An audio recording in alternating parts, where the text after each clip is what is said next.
Today, BMW is an automotive empire worth over 60 billion euros. It has 31 production facilities in 15 countries, more than 120,000 employees worldwide, and a reputation as one of the most desirable car brands on the planet. But back in 1945, it was all just ruins. Bombed-out factories, confiscated patents, a ban on production, and absolutely no prospects for the future. So, what turned a company on the verge of extinction into a symbol of luxury and technical perfection? How did a small aircraft engine factory become an automotive giant?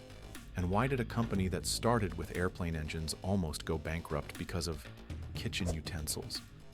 This story of BMW is more than just a business chronicle. It's a story of how technical geniuses, finding themselves on the edge of a cliff, changed the rules of the game time and time again, surviving against all odds. This story holds the fate of 20th century German industry, encrypted in the three letters of one of the world's most recognizable logos. July 28, 1917. Munich, Germany. In the midst of the First World War. It was on this day that a new company was officially registered in the Munich Commercial Register, Bayerische Motor Werke, which translates to Bavarian Motor Works. But the story of BMW actually begins a little earlier. In 1913, Karl Rapp and Gustav Otto created two separate aircraft engine firms, Rapp Motorenwerke and Otto Flugmaschinenfabrik, which produced engines for the German military air force. You'd think it was the perfect time for military production. World War I was raging, and the demand for aircraft engines was huge. But Rapp's engines had a serious problem: severe vibration at high speeds, which made them extremely unreliable for combat aircraft. The German military wasn't happy. At this critical moment, Franz Josef Popp, an Austrian businessman and engineer, steps into the company's history. He reorganizes Rapp's troubled company, and in 1917, it merges with Otto Flugmaschinenfabrik, and the company's name is changed to Bayerische Motorenwerke BMW. The famous blue and white BMW logo was born right then. Contrary to the popular myth, it is not a stylized propeller. It represents the colors of the Bavarian flag, but in reverse order. Why reversed? Because using national symbols for commercial purposes was forbidden by law. BMW's engineers found an elegant solution. They simply swapped the white and blue sectors of the Bavarian flag. The company's first product was the BMW 3A aircraft engine, which was considered a technical masterpiece of its time. It was so efficient at high altitudes that it allowed German planes to reach a ceiling of 6 kilometers, an incredible height for that era. Our goal is not just to create engines, but works of engineering art. These words from Franz Josef Popp, spoken in 1917, laid the philosophical foundation for the company for the next century. But fate was preparing its first major blow. 1919, the Treaty of Versailles. Germany lost the First World War, and the victors imposed harsh terms. One of them was a complete ban on the production of aircraft engines and airplanes.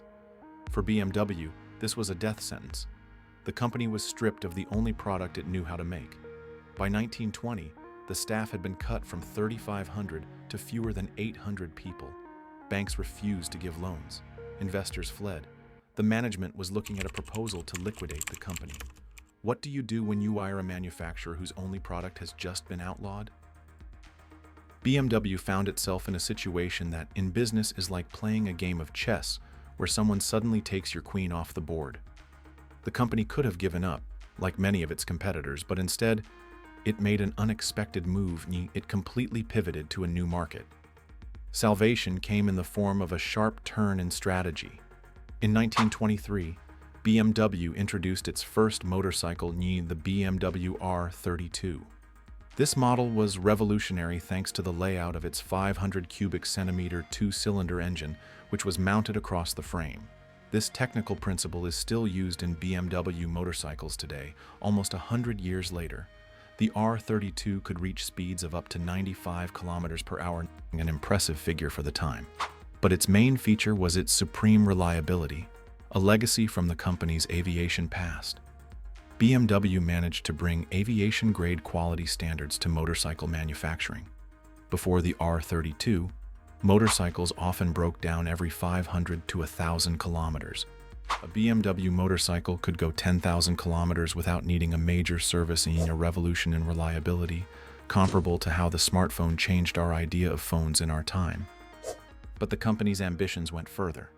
In 1928, BMW acquired a car factory in Eisenach and began producing its first automobile, the Dixie. Essentially, it was a licensed copy of the British Austin 7, not the most prestigious start for a future premium car manufacturer. A motorcycle manufacturer will never create a decent car, one of the executives at Mercedes was quoted saying in the press in 1928. How wrong he was. One car, 10, 100, 1,000 sales counter just kept spinning.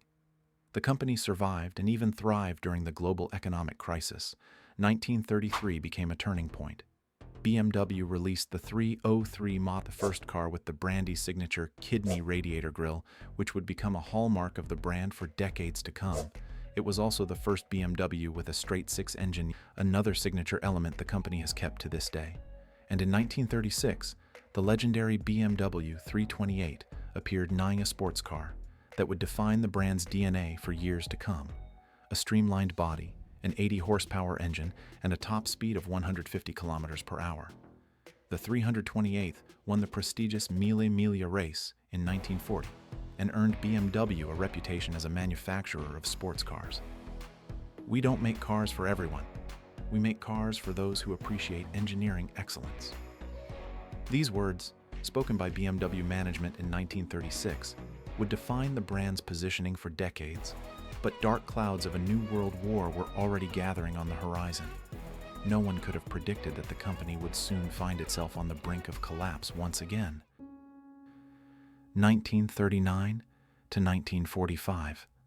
The Second World War. BMW was once again put on a war footing.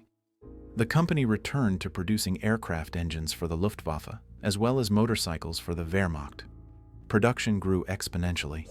By 1944, more than 50,000 people worked at BMW's factories, but a third of them were forced laborers and concentration camp prisoners. This dark chapter in the company's history was covered up for many years. By the end of the war, all of BMW's factories lay in ruins. The Munich plant was 70% destroyed. The Eisenach plant ended up in the Soviet occupation zone and was completely confiscated. All foreign assets were lost. The company was effectively wiped out. For BMW, the Second World War was like a mortal blow. Imagine the company as a house. The war didn't just tear down the walls, it destroyed the foundation and burned the blueprints. Many thought that BMW would never rise again.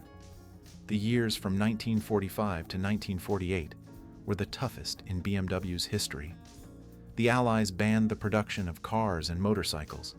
The company even lost the right to use its own name. The remaining workshops were used for producing kitchenware and bicycles. The legendary company that had created technical masterpieces was forced to make pots and pans just to survive. Bankruptcy seemed inevitable. The liquidation documents were on the table, just waiting for a signature. But BMW's engineers refused to give up. In 1948, like a recovering patient taking its first step, BMW received permission to resume motorcycle production. The first post-war model was the R24, with a single-cylinder engine.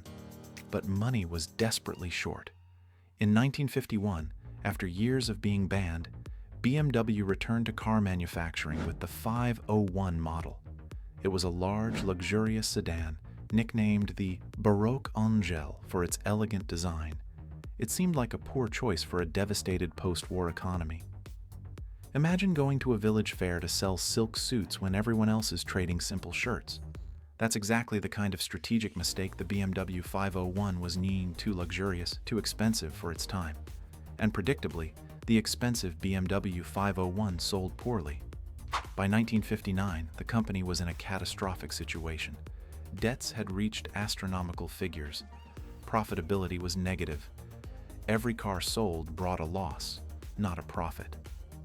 BMW was on the verge of bankruptcy or being taken over by its main competitor, Mercedes-Benz. In December 1959, The atmosphere at BMW headquarters was like a funeral. The BMW board of directors had practically accepted an acquisition offer from Mercedes. The documents were ready to be signed. Pens were hovering over the paper. BMW, as an independent company, was living out its final hours. And then, something happened that business schools would later call a miracle. Industrialist Herbert Quandt, who owned a minority stake in BMW, unexpectedly stood up and gave a speech that changed the course of history.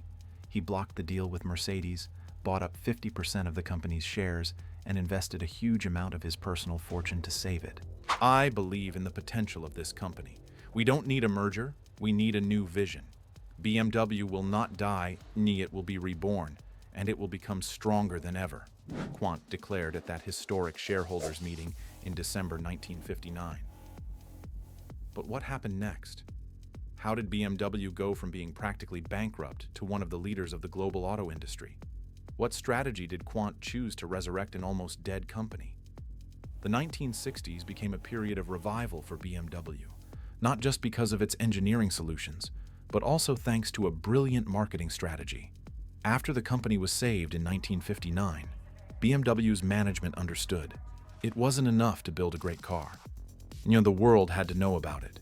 BMW was one of the first in the automotive world to collaborate with specialized marketing agencies.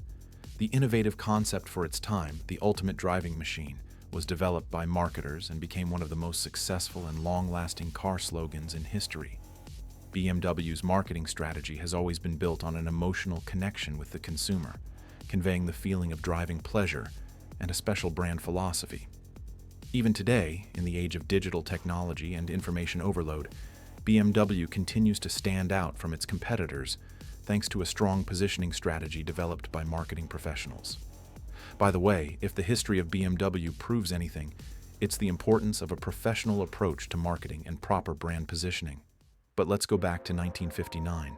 After Herbert Quandt saved the company, BMW had to reinvent itself and find its unique niche in the automotive world. The story of how BMW's engineers and marketers pulled off this miracle continues. But what's next? How do you bring a company with huge debts and an outdated model lineup back to life? Quandt understood what the previous managers had missed. BMW couldn't compete with Mercedes in the high-end segment or with Volkswagen in the mass market. It needed to find its own unique niche. This strategy was like a chess game where, instead of a frontal attack, a player chooses a surprising flanking maneuver. The first step was the compact BMW 700 in a small car with a rear-mounted engine. Simple, affordable, but with that recognizable BMW character. The 700 model was a true lifesaver. Over 35,000 cars were sold in the first year, an unexpected success that breathed life back into the dying company. But this was only the beginning. The real breakthrough came in 1961 with the introduction of the BMW 1500 Model I, the first of the so-called new class, or Neue Klasse. It was a mid-size sedan with a new four-cylinder engine, independent suspension, and a design that was ahead of its time. Before the BMW 1500, there were basically two types of cars on the market: small, economical cars for the masses, and large, luxurious sedans for the elite. The BMW 1500 created a whole new category: the premium compact sports sedan. Based on the 1500 model, a whole family of cars emerged: the 1600, the 1800, the 2000. One factory, then two, then three. They couldn't keep up with the demand. Sales grew exponentially. By 1965, the company's financial situation had completely stabilized. The debts were paid off, and profits were growing. In 1972, a symbolic event took place: the opening of the new BMW headquarters in Munich, the famous four-cylinder building. It's an architectural representation of the four-cylinder engine, heart of most BMW cars at the time. A new, strong company was rising from the ashes of its post-war past. At the same time, the legendary BMW 2002 Turbo was launched, the first mass-produced European car with a turbocharger. 170 horsepower, incredible dynamics for its time, and a 0 to 100 kilometers per hour time of just 8 seconds. For comparison, most mass-market cars of that era took 15 to 20 seconds to reach that speed. The 2002 Turbo became an icon and cemented BMW's reputation as a manufacturer of sports cars. But in 1973, the oil crisis hit. Fuel prices skyrocketed, sometimes 5 times overnight. Thousands of gas stations closed. The European economy fell into recession. It seemed like a sports car manufacturer would suffer the most. Porsche's sales dropped by 50%. Ferrari was teetering on the brink of collapse. But BMW managed to find the right answer. In 1975, the first generation of the legendary 3 Series, the E21, was launched in a compact sports sedan that combined driving pleasure with relative fuel efficiency. It was the perfect product for its time, prestigious but not wasteful. BMW not only survived the oil crisis but actually strengthened its position. This brought the brand enormous prestige and confirmed its technological superiority. BMW was no longer just a car manufacturer. It was a top-tier engineering company, capable of creating the most complex engines in the world. In 1982, the second generation of the 3 Series, the E30, was released in an iconic car that many consider the benchmark for sports sedans. Angular, compact, with perfect weight distribution and amazing handling. It was the E30 that became associated with BMW's famous slogan, "The ultimate driving machine," which is still used today. And in 1986, the first generation BMW M3 appeared in a car that became a motorsport legend and an object of desire for enthusiasts worldwide. 200 horsepower, incredible handling, and victory after victory in touring car championships. The first generation M3 is still considered one of the greatest sports cars of all time. The M3 dominated motorsport in its era like Michael Jordan dominated basketball. It racked up over 1,500 wins in various races around the world. No car before it had such an impressive track record. By the end of the 1980s, BMW had firmly established itself as a global premium brand. Sales were growing on every continent. The American market was especially important, where BMW became a symbol of success and status. While only a few thousand BMWs were sold in the US in 1970, by 1990, that figure had surpassed 100,000 cars annually. Bavarian Motor Works had become a coveted dream for millions of drivers worldwide. In the 90s and early 2000s, BMW's model range expanded rapidly. The Z-Series Roadsters, the X-Series crossovers, and the revived 6 Series all appeared. The company that once produced just a few models now offered dozens of different vehicles, covering almost every market segment. In 1998, BMW also acquired the rights to the legendary Rolls-Royce brand, allowing the company to enter the ultra-luxury car segment. The company that started with kitchen utensils in the post-war years now owned the most prestigious car brand in the world. By the early 2000s, BMW had become one of the big 3 German premium automakers, alongside Mercedes-Benz and Audi, controlling a significant share of the global premium car market.